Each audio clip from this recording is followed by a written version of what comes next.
Woe, Ariel, Ariel, the city where David once camped. Add year to year. Observe your feasts on schedule. I will bring distress to Ariel, and she will be a city of lamenting and mourning, and she will be like an Ariel to me. I will camp against you and encircling you, and I will set siege works against you, and I will raise up battle towers against you. Then you will be brought low. From the earth you will speak. And from the dust where you are prostrate, your words will come. Your voice will also be like that of a spirit from the ground, and your speech will whisper from the dust.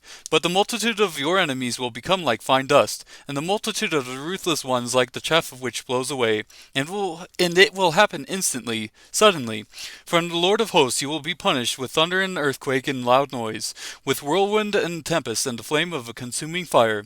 And the multitude of all the nations who wage war against Ariel, even all who wage war against her and her stronghold, and who distress her, will be like a dream, a vision of the night. It will be as when a hungry man dreams, and behold, he is eating, but when he awakens, his hunger is not satisfied.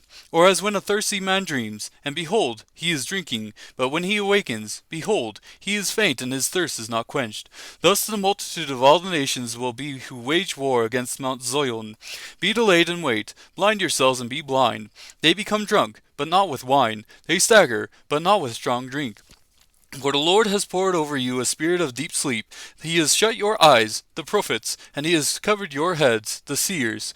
The entire vision will be to you like the words of a sealed book, which when they give it to the one who is literate, saying, "Please read this," he will say, "I cannot, for it is sealed." Then the book will be given to the one who is illiterate, saying, "Please read this," and he will say, "I cannot read." Then the Lord said, "Because this people draw near with their words and honor me with their lip service, but they remove their hearts far from me, and their reverence for me consists of tradition learned by rote. Therefore, behold, I will once again deal marvelously with this people, wondrously marvelous, and the wisdom of their wise men will perish, and the discernment of discerning men will be concealed. Woe to those who deeply hide their plans from the Lord, and whose deeds are done in a dark place. And they say, Who sees us? Or, Who knows us? You turn things around. Shall the potter be considered as equal with the clay, that what is made would say to its maker, He did not make me? Or what is formed say to him who formed it, He has no understanding? Is it not yet just a little while before Lebanon will be turned into a fertile field, and the fertile field will be considered as the forest?